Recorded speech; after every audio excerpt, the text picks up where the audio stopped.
Welcome to another video from Lockdown Electronics with me, Bill. This time we're going to take a look at another multimeter. A few weeks or a few videos back I reviewed this, which is the Venlab VM-200M, and it was quite a reasonable meter. So the kind people at Venlab have now sent me this, which is the VM-200M, and also a multimeter, but a little bit smaller than the other one. Well, it looks like it's got some interesting features, so that's what we're going to take a look at. And they've sent me this free of charge, but also there's no conditions. They've just asked me if I would like to review it, so that's what I'll do. Let's go to the bench and take a look. Okay, here's the box then for the Venlab VM-200M. And I think the first thing to note is that compared to the VM-600A that previously reviewed, it's clearly going to be quite a bit smaller. So let's, through the magic of filmmaking, convert the box into its contents, and then we'll see how we go. Okay, there's the contents of the box then. We've got the meter, a pair of AA batteries, a manual and some probes. So I'll get those batteries installed, get the probes unwrapped, and we'll start taking a look at what this thing will do. Okay, so here's the instrument unwrapped then, and just for comparison, there it is next to the VM-600A, so you can see it's a really nice and compact unit. Now, something that people have seen me do before, and I make no apology for it, is that this is clearly a hobbyist's meter. You know, it's not a professional instrument, but there really is a phenomenal amount of information available to you from this meter. And I say that because here is the first multimeter that I had, and this was a Maplin meter, Maplin Precision Gold. This was bought in the late 70s actually, and this I used for many years. It was absolutely fine. It did everything I wanted, long before the days of commonplace that meters were digital. So this is a considerable step up. So let's lose the nostalgia, let's lose the VM-600A, and let's concentrate on this meter and put it through its paces. Okay, so here's the meter powered up. I've got a variable AC supply here. It is through an isolation transformer, and I'll just hop onto there. I've got it attached to a variac as well. So currently we're down at 12 volts, and if I turn the variac up a bit, we'll hopefully see the speed of response of the display as the voltage changes there, and I'll go up to normal mains voltage on the variac there. This is just a transformer with no load on, so I would expect the voltage to be quite a bit higher than if it had got diodes and a rectifier across it. So yeah, it's responding nicely. 7-segment display, and I suspect that people might be a bit critical of that. Just have to bear in mind that certainly on the USA Amazon store, this was selling for I think it was it $9.99, so $10. And I'll try and get some links for a European or a UK store, and I'll put them in the description if I can find some, or get some off Venlab. But really, for that money, you know, it's phenomenal. There's quite a nice backlit display there that shows up nicely. It's showing you very clearly what we're measuring, and the fact that we're measuring AC, that works absolutely fine. There's a 200 volt and a 600 volt range, so you're just getting anything beyond the decimal point there, but just showing you if I can keep the probes on the connection, which I'm not doing terribly well at. There we go, yeah. And if we turn the variac back up, we're getting 25 there, down there. So yeah, measuring AC volts, no problem at all. Right, I'll get set up for some DC voltage measurements. Okay, so I've got the bench DC power supply attached to the breadboard here, and this is the bench meter probe. So I'll just see what the bench meter makes of this. Saying about 4.9, it's moving about a bit, but about 4.9 4.95 volts, something like that. It's supposed to be 5, but it's a fairly ancient bench power supply, and Venlab's making that 4.95, that 4.98, 5ish. That's exactly what the bench meter is making of it, because it does drift around. Yeah, it's now saying 5.02. So yeah, that agrees on that DC voltage range. Let's just whack the range up and wind it right up to about the highest DC voltage I can produce in here, and I'm going to have to yeah, and that's about 28 volts, 28.01, just over 28 volts. Let's pop onto the 200 volt range and then see what the Venlab makes of that. Yeah, that's pretty much agreeing, almost spot on. Again, 28 volts, 28.1. And if you go to the 600 volt range, you should just lose the decimal point, I guess. It's saying 27 there, so I guess it's maybe slightly under. Let's go with back to the 200 range. Yeah, just on 28. Yeah, so there you go. So fine on DC volts. While we're got set up here, we'll just have a quick look at resistance. So I'll go to the lowest range, 200 ohms. I've got a 22 ohm, marked 22 ohm resistor here. In reality, it's about 21.5 according to the LCR meter, and the Venlab's making it 21.5. Yeah, there you go. It agrees bang on with the 4 wire measurement from the LCR meter, so that's pretty good. And then I've got a 1 meg resistor here, so I need to go up to the 2 meg range for that.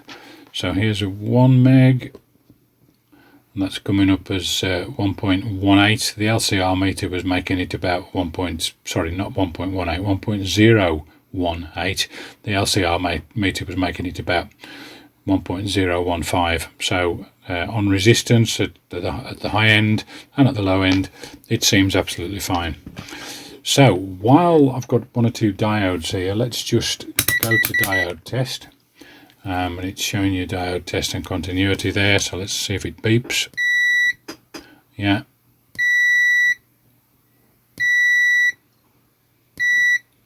Yeah, that's pretty responsive actually. Can't grumble about that for continuity. That's better than some more expensive meters than I've seen. If you, yeah, wow, that's actually seriously good. Yeah, can't fault that for continuity. Very good. Right, got some diodes here. I'm just going to take the power supply out of there. So this is just a conventional silicon diode. So it's showing 0 there, so that's reverse biased. So if we swap that round, we should be able to see the junction voltage hopefully, and that's saying 0.57 volts. Let's try another one. Yeah, 0.58 volts, and there's another one here, so we'll just try that one, and that's 0.55 volts. So yeah, working absolutely fine on continuity and diode. Okay, now don't know how well this is shown on the camera, but it has also got the ability to measure transistor gain, HFE here. So I've set it to that, and there's 2 rows of sockets, top one for NPN, bottom one for PNP. So I've got some general purpose NPN transistors here. I've got 2 different colour codes, not sure of the number, but I've had these absolutely years, and they are slightly different gains, a different colour I think. So let's just pop the blue one in. The reason these are so handy is they agree with the emitter base collector here, so I can pop that straight in onto NPN, and if we get a connection, there we go, the lead's probably a bit rubbish, so it's coming up HFE 165. See what the yellow one is. Yeah, 125, so the yellow are slightly lower HFE. And let's go back to that one again, make sure we weren't getting a spurious reason. No, there you go, 164, it was 165 before I think. Those are NPN, these are PNP. PNP is the bottom, and again the leads are the same, so just drop that in there. So the brown one comes out at 248, that's a lot higher gain, and the green one should be lower I think, if I remember right. Yeah, so there you go, that's 204 and go back to the higher gain one, 256. So yeah, it shows up gain rather nicely. Right, we've got current ranges from 200 microamps to 10 amps. So what I always like to try and do is see if the meter agrees with itself. So I'm just going to get that set up on the breadboard, and we'll see what we make of current measurements. Okay, so let's look at current, and to do that I'm going to do my usual test that involves measuring voltage, resistance, and then also current to see if the meter agrees with itself. So here's a current limiting resistor showing up on the 2K range as 0.327 k ohms or 327 ohms. Okay, so let's now move the LED into circuit. So there's the LED lit, we're in through that current limiting resistor. Let's change to the 20 volt range because I suspect we're going to be slightly more than 2 volts across this resistor. So let's see what we get.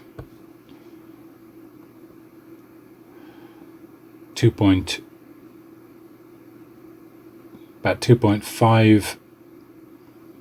Let's go with 2.55 volts. So 2.55 volts. So let's now move the meter to current. So I need to change that there, and let's go to 200 milliamps there. See what we get. Hopefully that is going to work for oh no, that's 200 milliamps in that one. Apologies, that was covered up by the lead when I did that. So what we'll do now is just move the LED like so we can include the meter in the circuit. So that should now light. There we go, and it's saying 7.8 milliamps. Actually, I'm going to go to the 200 milliamp range because I should have been on that in the first place. There we are. 8 point. Well, 7 point. Let's call it 8. Let's call it 8 milliamps. So let's now do the maths and see what we get. Okay, let's plug those numbers into an equation and see if the meter agrees with itself. So Ohm's law is volts is equal to the current times the resistance. If we rearrange that in terms of current is equal to volts over resistance. So putting in the numbers, 2.55 volts, 327 ohms measured, pressing the equals button gives us around about 7.8 milliamps. Which pretty much agrees with the current measure on the meter. So yep, the meter agrees with itself. Okay, well that's it for my review of the Venlab VM-200A. That's actually a nice little multimeter, and whilst I appreciate it lacks some of the functionality of its bigger brother, nonetheless it seems pretty good actually. And before I'm criticised for recommending something that's very cheap, I think I'd perhaps better say that, you know, that's $9.99 on the Amazon USA website. With current exchange rates in the UK, that's just over £8, which is very little money for actually something that would come in very handy if you just need a quick meter to grab and make use of. Yeah, it does the job, and it doesn't need incredible accuracy or all these clever features. If you just want to check the odd voltage here and there or resistance or whatever, that will do the job. So yeah, I think that's all right really, and for the money, quite remarkable value. So I hope that's been useful. Thanks very much for watching, and I look forward to seeing you on the next video.